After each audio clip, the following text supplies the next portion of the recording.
Hello and welcome to this week's BizSmart Lunch and Learn webinar. Our weekly webinars are aimed to provide advice and share knowledge amongst business owners on key business topics and specialist areas.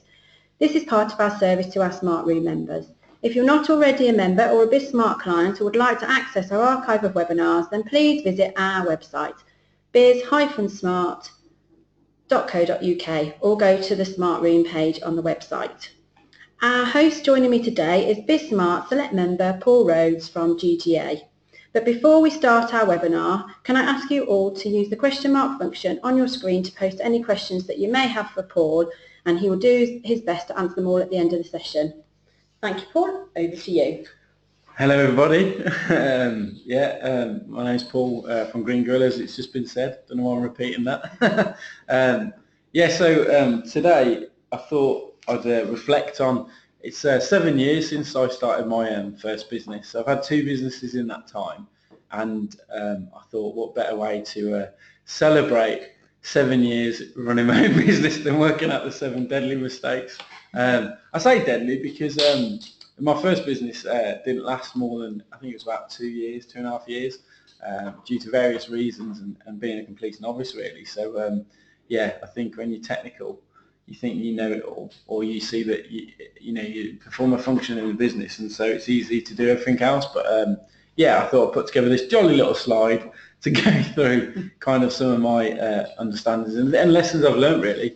I've called it 7 deadly mistakes that could kill your next idea. Not the most celebratory, but so I've kind of tried to do it a bit tongue-in-cheek as to like what not to do. So I'll be reflecting over the last sort of 7 years and tell little stories as we go, and kind of the rhyme and reason behind it. And then I guess when I was going through it, I thought, well, actually, when I'm talking about like your next app idea, it doesn't matter whether it's a web project or an app project. It's all general business advice really. So some of it's completely picked up along the way. I don't know where I've picked it up from, but I use certain phrases that I like. And then other stuff's, I guess, like from some of the lessons that we've developed over the time really. So if we crack on, I've tried to put some structure to it. So the first one, the first thing I'd say is if you're developing a new project or any kind of new venture, and you've got that moment of like entrepreneurial flair, and you're kind of deciding what to do next. And I think it's often in the case when you're running your day-to-day business or starting a new one, you'll have all these different kind of moments and you think, wouldn't that be a good idea, and how do I start to explore it? And I think these 7 almost like principles are what we try and apply to our own ideas at Green Gorilla, because we've developed products, we develop web and mobile software for our customers and for ourselves. So we have a few products that we launch and market, and then we also have a strategy of like kind of cull it fast if it's not getting traction. So I think over anything else, you've got to choose an idea that you're passionate about. So the inverse is the mistake is to choose something you're not passionate about. And I think passion is such a huge thing. There's times when we're interested in stuff and it's almost a fad. And there's definitely been products that we've developed over the time where we think, oh, this area of business or this thing that we could solve is of interest to us. But I think, I don't believe really there's any overnight successes. I think people have put in 10,000 hours of hardship till they've got to that moment. And I think, yes, they might have a business that goes very, very quick growth. But at the same time, they're probably putting a lot of hours that nobody else sees into that before they even get to that. And it's kind of the hard lessons learned. So I think, like going back to like Think and Grow Rich by Napoleon Hill, it's about desire and persistence. And I think to have patience, especially in a fast-moving tech world, is one of the biggest things you can do, is not expect everything to happen overnight and stuff. So I think if you work on something you're not truly passionate about, I don't think you'll last the course of trying to solve the problems that come along the way. Nothing's ever a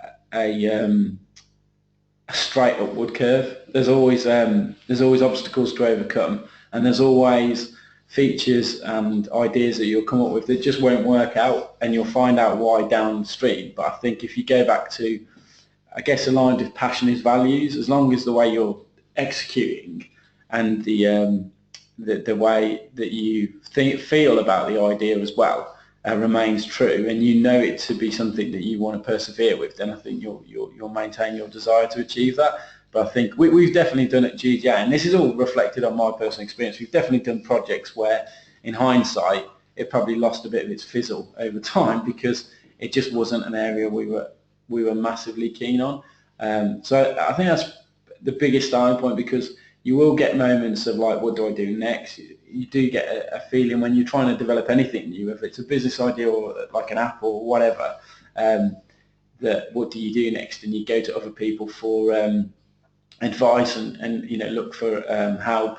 I think in your own heart you need to know why you're doing it, and so the passion and the why and the values are all linked together. So that's the first thing, is if you want to fail, and this is a course in failure, choose something you're not passionate about. The second one is really doing something just because you can. So we've definitely been guilty of this at Green Gorilla, and I think I'm probably the worst for it, is that if you possess certain technical skills, sometimes it's easy to put your head in the sand and just get on and go and spend hours and hours developing something like an idea that actually, if you took the time to properly plan and almost do an analysis of what already exists, you could save yourself thousands of hours. So a good example for us is we spent, I think it was, I shouldn't confess to this, I think we spent 6 months to a year developing an idea that in 10 minutes we realised there was already 200 options on the market. And we did it because we could, because we're developers and our costs really are labour in terms of the employees in the team. If we had available capacity, then it's something we could get on and build, and there was a learning curve to it, but I think that's totally valid, and we still do things that we class as pet projects today. And I think anything that like sharpens the saw and it develops your skills is fantastic. Like I'm not berating pet projects, but I think knowing that it's a pet project and you're doing it for reasons other than trying to build a scalable business is the key. So we're definitely guilty of spending time on projects that we now know to be pet projects, believing that they were commercially viable projects, and I think that's a big difference. So yeah, just because you can doesn't mean you should. And I think a little research sometimes shows you that actually you don't need to build anything. You found a problem that you need to solve, but there's already existing solutions that you can plug together that will resolve those for you. So that's that. The next one is, this is a big one that I kind of definitely believe in, and I come to work with new companies and new entrepreneurs and kind of poo-poo everybody's ideas, because one of the biggest things that we have to take a reality check on is that what you believe today to be true is just an assumption. 9 times out of 10, it's like, so we'll start working with somebody who has a really good understanding of their market, has a really good understanding of the problems that their target audience face, but at the same time, the best way to look at it from a mental position is it's just an assumption. Your actual goal is, your ultimate goal is to find product market fit, and so the way that you do that is you come from an approach of that these are assumptions that you have, and so with an assumption it's easier to test, and it's easier to kind of, just from a pure mental standpoint, it's easier to test, and it's easier to also disprove. And I think sometimes if we go into the marketplace believing that we have the answer to everyone's problems, we close ourselves off to other possibilities. So yeah, a big word of warning I always have with and kind of the language I use is that it's best to look at everything that you believe today to be true to be an assumption about your idea, and then the way you can turn that into fact is by doing things like customer interviews and talking to potential customers. There's a great book called The Mom Test, which is brilliant, and I'll talk about that in a bit. But I think just that thing that you've come up with a series of assumptions about what your idea does, how it solves problems, what value it creates, and the job is to go and do bit by bit pieces of development to basically test that hypothesis, really. So yeah, I've definitely, again, had many conversations with many customers and my internal team where we've been convinced that it's us are right and everybody else is wrong. And I think if you come from a position of sales where you've got to convince people that there's a better way, I think the word convince, it should never really be used in that context. So yeah, ours is a role to come up with ideas, to provide real solutions for real problems, and approach it from a position of what's the best thing that we can do and deliver to solve those problems. And through interviews and an open mind and research, you'll find that you might assume that problem number 1 is the most important to customers, and actually it's problem number 3, which you haven't been talking about. And it's just that open-minded versus closed-mindedness. One quick distraction from that is we were convinced we'd found a problem probably 6 months ago again, to service-based businesses who are in the creative sector, and we did have a problem, and I was convinced it was a problem that affected every business of a certain size and at a certain stage of their growth, and that was all true. The fact that I overlooked, and it wasn't costly because it was now a pet project. that's my word, my favourite word, pet project, for something that didn't work out viably. But the reality was it was a problem, but it wasn't in their top 5 problems. So it wasn't a problem that they would spend or invest or train in to solve, because they had much bigger problems above. And I think if you identify a problem to solve, make sure that it's, you know, at least in the top 3 for most businesses of your niche that you're going after. So that's that one. So we're up to 4 now already. So yeah, if you want to fail, do everything. I think again it ties in with the open-mindedness and the closed-mindedness, but you've got to get creativity from other people. You've got to. This revolves around lots of areas of teamwork. Really, you've got to delegate. You've got to find strategic partners who can do things better than you, and you've got to discuss your ideas openly. I often talk to. I'm guilty of it as well. I often talk to potential entrepreneurs and customers we could potentially help, but they're closed book about their idea and the fact that somebody might steal it. And I think that there's ways around that from a practical thing, like we always work under NDA and stuff, but I think more than that, you've got to have an approach of, like it's the mastermind approach again from Think and Grow Rich. So, you know, the power of a group of people coming together to solve a problem is much greater than any individual can solve, really. So, yeah, I think from a delegation thing, you need to build a good team around you. You need to scale that at the right times as well. Like, don't just go out day one with an idea and start to put together an entire team to deliver that if the idea is invalid itself. But I think you've definitely got to be looking around, who can you bring on board as an accountability partner? Who can you bring on board as sounding boards? Who can help you to get to your goal, you know, in terms of a supplier or a partnership thing? So, you know, if you're great at technical stuff like the actual app development, but you suck at marketing, don't try and do your own marketing. It could be the detriment of your project. Do what you're really good at, and ultimately, as the entrepreneurial hat behind it, you're the vision and the kind of strategy. You're the think big person, and then you bring all that passion and all that criteria down to actionable things that people can help you do. And I think I've often learned that I might work out and sketch out how to kind of develop technical solutions, but when it comes to interface design, I'm just the worst. This is quite creative, this slide deck for me. Thank you, Canva. So this is probably the prettiest thing I've ever done. So I'm very much a back-end person, and I think, yeah, if you try and do everything, you'll end up with half a product, basically, and half an idea that's poorly executed. So it's all about execution. So there's that. I mean, these are general business concepts, really. This is this amounts to the fact that, yeah, so treat all advice as equal. I think it's really important that you go out and you talk to the right people about your idea, and you are able to, trying to think of the word, you're able to kind of filter what's good advice and what's not relevant. Not that it's bad advice, but it's not relevant. So an example would be, if you're developing a product or an idea for,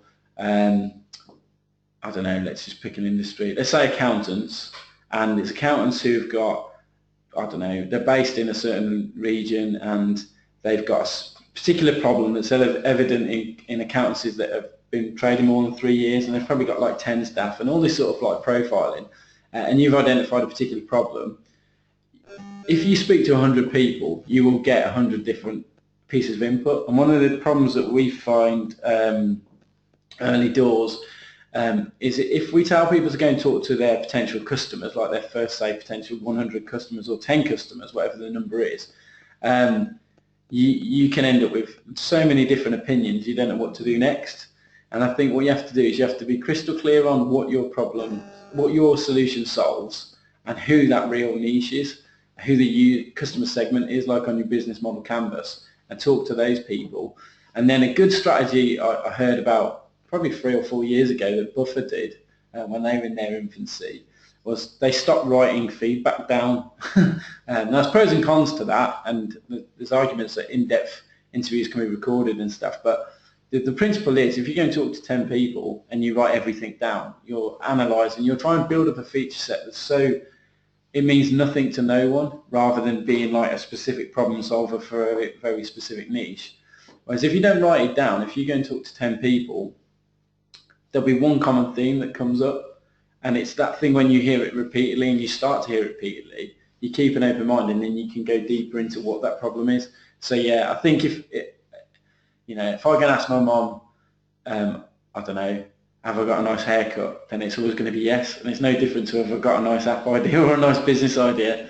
My mom's an incredibly honest person, but when it comes to me, she'll tell me exactly what I want to hear, so that's why I treat all advice as equal. And definitely, if you are serious about understanding things like customer interviews and getting in front of customers and not being misled by kind of the first responses you get, that you can't get a better book than a book called The Mom Test. It's fantastic, and it totally changed how I approach customer interviews and stuff. So I think that's all about talking to your customers and being optimistically curious and skeptical at the same time. So I think we're on to 5 now. I think so. So basically, yeah, whatever you do, don't build a cathedral. So if you want to, it should have been build a cathedral. Just work that out. How slack of me. Yeah, don't build a cathedral. So the principle here is sometimes you've gone out, you've spoken to, I don't know, 10, 50, 100 people, surveys, whatever, and you're starting to get some feedback about your idea and where the potential is a fit. You've probably got a business model canvas and also a clear vision on the big picture. When it comes down to determining what to build, one of the mistakes I see most often, and it is changing in recent years with like the lean startup process and different approaches, but is people are still trying to build too many features. If you go back to the principle of it's an assumption, the best way to test any assumption is with a small experiment. So we treat development as an experiment to test the assumption. So I always try and get people to list down everything that they've got in their head, so like a massive brain dump, so that it's out of their head in post-its or whatever form you want to do. And then we brutally go through it and say, is that absolutely essential to test the assumption? So if the assumption that, I don't know, if the assumption is that, I don't know, these accountants who are at a certain level have a particular issue with I don't know, I'm really struggling here. We've say cash flow. You wouldn't get an accountant who had trouble with cash flow, but let's say cash flow for their customers, and there's a solution out there that can help them. You wouldn't need to build the huge feature set and never launch to test that assumption. You could come up with a series of small features and like really go for manual process as well. It sounds stupid from a technology company, but we believe in do things manually. Like wait until, don't create an automated process to do something that volume's never a problem for. It's much better to humanize processes and to have genuine interaction with your users. And if you're getting to a point where a certain process that you're doing every day or every week is taking time, then you've got a scalability problem. Then you can build for it. But sometimes we see specs come in front of us where they're trying to build 50 different features on day one. Nobody's validated whether that feature is important to the user. So the best way to do it is almost pick 3. Be really brutal. Pick the 3 things your app idea or your web project needs to do and stick to developing that. You'll have a much shorter time frame. your launch, and you've got something you can put in the hands of users. If it turns out that these 3 things that you deem to be the most important aren't relevant, you've still got a point of feedback, and you can enter into pivots and all sorts of stuff. So yeah, just please don't over-engineer your idea. I think that's the most critical thing. So that's what that's about. I'm aware I'm shaking here. So, the final one is basically just, if you want to fail, just delay, just never do it. Never take the step to I don't know, create a 1-page business plan for the idea. Never take the step to draw up a business model canvas, and never take the step to talk to other people about it. I think delaying is, so sometimes it's for the right reasons, but I think you can delay and still put a date in a diary of when you will reapproach it. But I think there's so many things you can do nowadays to experiment and to do tests without even writing a line of code. And there's so many like mock-up smoke and mirrors things you can do. Like, you can create an app now where it's not an app, it doesn't function at all, but effectively you can put it in front of somebody, they can hold it and they can swipe through it and they can use your idea and they can see what value it could have. Just that alone and prototyping, you can get some real feedback on what it is. So I think if you've got a burning desire and you're ready to take up the cause, and you've got the attitude of persistence, and it requires patience and stuff, you can take things a bit at a time. And yeah, I think a good starting point is to just map out what a vision would look like. And I know Kevin's done some webinars on that recently that I watched. So yeah, I think you can do a lot at a high level, you can do a lot at a low level. I think just start, and then yeah, they're purely my thoughts and ideas. Feel free to to dismiss it well, but they're definitely the things that if I went back over the last 7 years of running Green Guru and a previous company before that, we just didn't do these things. We had ideas that we didn't action. We had things that we believed to be true, and we just put our heads in the sand. And then it took us 4 years to get to comfortable with doing customer interviews. So all that sort of stuff wrapped up, 7 principles. Hopefully that's of value. Any questions? Brilliant. Thank you very much, Paul. Yeah, you've got a couple of questions coming through. The first one is from Leslie, and he asks, how do you validate an idea? That's a great question. How do you validate an idea? I think the first thing you need to do, the very first thing you need to do is get clear on your idea so you can explain it, almost like an elevator pitch to somebody. So you need to be able to convey very, very quick. It's probably one of the hardest things to do, actually, is conveying 1 or 2 sentences what the idea is and the value it creates. And then I'm going to totally flip that round. Don't do that. Work out the problem it solves. The way to validate an idea is not tell people the value you create. Keep that to yourself. Is to go and validate the problem. And generally, products exist to solve problems. So I'm talking from a business context here. So yeah, I'd get really clear on the problem you think it solves, your assumption, and I'd go and talk to an appropriate number of people you believe to start that ball rolling, to see if they have the problem. Be open-minded, and I'd definitely read the MOM test. That explains it way better than me. Maybe that's a webinar in itself. But yeah, but get clear on the problem, be able to explain it, and go and find people who have that, you believe have that problem. And what may happen, as happened to us, is you talk to them about problem 1, you keep the conversation open, and you find that problem 4 is the thing you should be developing. Yeah, that's how you validate an idea. Thank you very much. Kevin's asked, can you give us more details of the book you mentioned again, please, the MOM test? Yeah, I should really know who wrote it. I could look it up now, but it's not very professional because I stopped talking. It's called the MOM test, so like the American for mum. So yeah, the MOM test. If you just put it into Amazon, it'll come up. It's got a pink cover. And what I can do is I can pass the details over to Caroline. You can possibly put it on, but please, yeah. There's yeah, it's an inexpensive book, and it basically goes through like examples of conversations to have. So if you're looking for like a practical how to start to form these questions and stuff, it's really good. It does sound like your next webinar title. Next question is from Andy. You talked about getting feedback. How many people do you suggest I speak to? I think the word there is really good, is speak. I think you can definitely do You can definitely start off with things like surveys and social media and stuff to get a pool of people. And it's good. What's really important is you don't know these people. They should be completely. If you know people, they'll tell you what they want to hear, what you want to hear, and they'll probably protect your feelings as well. So it's really good to go to strangers. We're always told don't talk to strangers, but in the land of app development, you have to, or product development. So go and find a pool of people. You should be clear on who your customer segment is. So you'll have to think laterally about, is it LinkedIn, is it Twitter, and what sort of circles and groups do they hang out in? And then basically the number is until you start to feel you get meaningful feedback. In the MOM test, he talks about 10 should be enough to start to get it. Because what you do is you don't do like one set of 10 interviews and that's it. It's like a continual process.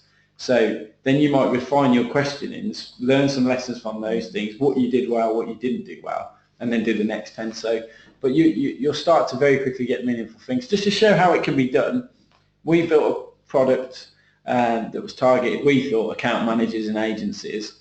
I went on to LinkedIn and I went on to Twitter and just put out some simple requests for people to help with feedback. People are incredibly willing. I did it over Skype.